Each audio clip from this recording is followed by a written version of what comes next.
नमस्कार दोस्तों, मैं पंकज श्रीवास्तव आपका स्वागत करता हूं मेरे चैनल पर। आज हम बात करेंगे रेलवे एएलपी भर्ती 2024, जिसमें काफ़ी विवाद छिड़ा हुआ है क्योंकि इसमें पदों की संख्या बहुत कम आई है। 2018 में जो पद थे लगभग 60,000 से ऊपर के पद थे, लेकिन इस बार 2024 में पदों की संख्या सिर्फ 5,669 से मटकर रह गई है। लगातार ये पद घटते जा रहे हैं। क्या वजह है इसकी? और सरकार लगातार भर्तियों को कम करती जा रही है। युवाओं की संख्या बढ़ती जा रही है, भर्तियों की संख्या कम होती जा रही है। युवा लगातार ट्विटर कैंपेन कर रहे हैं, आंदोलन कर रहे हैं। बिहार की पटना की घटना देख लीजिए आप, किस तरीके से युवा जो है उन पर लाठीचार्ज हो रहा है। वो सिर्फ अपना हक मांग रहे हैं, पदों की संख्या में वृद्धि मांग रहे हैं। अब सरकार ने नए नोटिस ला दिए कि सरकार कह रही है कि 2025 में फिर भर्ती की जाएगी। अब सालाना भर्ती की जाएगी, नियमित भर्ती की जाएगी, कैलेंडर जारी किया जाएगा। कई तरह के सरकार की तरफ से प्रलोभन दिए जा रहे हैं, लेकिन अभी जो युवा जो ओवर एज हो चुके हैं या फिर जो पुरानी तैयारी कर रहे हैं, उनके लिए क्या? अगली साल आप भर्ती ले आएंगे 2025 में, लेकिन जो अभी वर्तमान में युवा तैयारी कर रहा है, क्या वो युवा इस पेपर को दे पाएगा या फिर उसी तरह की तैयारी उसकी 2025 में रह पाएगी कि वो पेपर को निकाल सके? हालांकि सरकार को उससे किसी चीज़ का लेना देना नहीं है। अभी शिक्षकों के जो है 29 जनवरी को बैठक हुई रेलवे अधिकारियों के साथ शिक्षकों की, तो शिक्षकों के द्वारा मैंने कई यूट्यूब चैनलों पर देखा कि वहाँ पर रेलवे मंत्री मिले ही नहीं। उनकी तरफ से किसी और वक्ता ने उनके साथ मीटिंग की। ये भी एक तरह का अनफेयर, उनका अपमान किया शिक्षकों का, बुलाकर उनको, और उसके बाद रेल मंत्री नहीं मिले, उनसे ये कह दिया गया कि वो तो बाहर गए हैं। अब क्या फैसला है? अब एएलपी भर्ती वाले जो युवा हैं जो आंदोलन कर रहे हैं, उनका साथ कोई नहीं दे रहा है। सिर्फ रेलवे भर्ती वाले ही ट्वीट कर रहे हैं, एएलपी भर्ती वाले ही आंदोलन कर रहे हैं। बाकी जो पुलिस की कर रहे हैं तैयारी, जो पीएससी की कर रहे हैं, यूपीएससी की कर रहे हैं, उनको किसी चीज़ से कोई मतलब नहीं।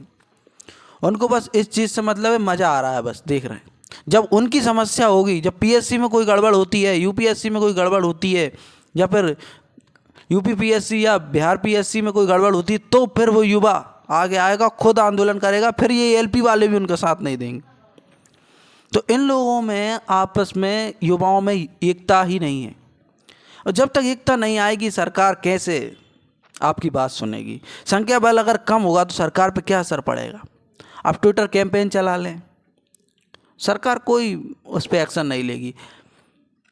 हालांकि सरकार एक्शन मोड में है, लेकिन भर्तियां लगातार कम होती जा रही हैं। एनटीपीसी में भी लगभग 8,000 पद के समथिंग आएंगे, जो कि पिछली साल की संख्या से बहुत कम है। ग्रुप डी में भी लगभग 1 लाख के पिछली बार पद आए थे, लेकिन इस बार फिर कम होने की बातें चल रही हैं लगातार। लगभग 3,15,000 पद रेलवे में खाली हैं, लेकिन अभी तक उनकी भर्ती की कोई जानकारी नहीं है। और वो सरकार ने ये झुंझुना दे दिया है कि अब जो है अगली साल से नियमित भर्ती की जाएंगी, लेकिन क्या इससे जो अभी का कैलेंडर है वो प्रभावित होगा? और कुछ ही समय बाद लगातार आचार संहिता लग जाएगी, उसके बाद तो भर्ती या पेपर होना लगभग संभव नहीं। तो फिर युवा क्या करेगा? इसके बारे में सरकार क्या निर्णय ले रही है या क्या उसका फैसला है? आज युवा परेशान है, और युवा परेशान है युवा के कारण, क्योंकि वो आपस में ही एक दूसरे के सहयोगी नहीं हैं। अगर कोई पुलिस की तैयारी कर रहा है तो वो उसको रेलवे की तैयारी करने वाले से कोई मतलब नहीं है। उसकी भर्ती आए ना आए, वो उसके ट्विटर कैंपेन में भी शामिल नहीं होगा, किसी तरह का उसका सहयोग नहीं करे। और यही रेलवे वाले यदि पुलिस वाले के सहयोग में नहीं आएगा कभी भी, अगर वो उसमें फॉर्म नहीं डाल सकता, तो वो उससे कोई मतलब ही नहीं है उस भर्ती से। ना वो उस ट्विटर कैंपेन में शामिल होगा, ना उसका सहयोग करेगा। और यही जब संख्या कम होती है तो सरकार ये सोचती है कि शायद हम सही कर रहे हैं, तभी लोग बाग इनके साथ नहीं आ रहे। कोचिंग संस्थान भी ऐसे ही हैं, दो जो पीएससी, यूपीएससी या फिर एसएससी की तैयारी करवा रहे हैं, वो कोचिंग वाले, उनको भी लगभग उनके ही स्टूडेंट से मतलब है।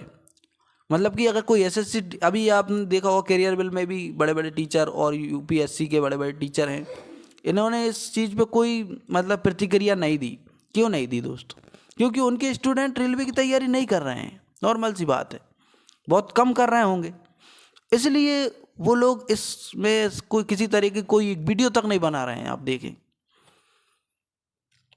और सरकार ने तो अब मंदिर बनवा दिया है, तो दोस्तों बस उनकी जीत तो लगभग तय ही है। और कांग्रेस इतनी मजबूत है नहीं कि वो जो है इस चीज़ का विरोध करे, या फिर विरोध भी करती है तो उनको वहीं दबा दिया जाता है, और गोदी मीडिया कभी इस चीज़ को कवरेज करेगी नहीं दोस्तों। तो इसमें आप किस तरीके से लड़ेंगे और किस तरीके से आप जो है इस भर्ती कोई पदों की संख्या को वृद्धि कराएंगे, ये बहुत ही मुश्किल काम है दोस्तों। सरकार, ठीक है सर, वीडियो को मैं अभी विराम देता हूँ। धन्यवाद, थैंक यू। लाइक करें, सब्सक्राइब करें।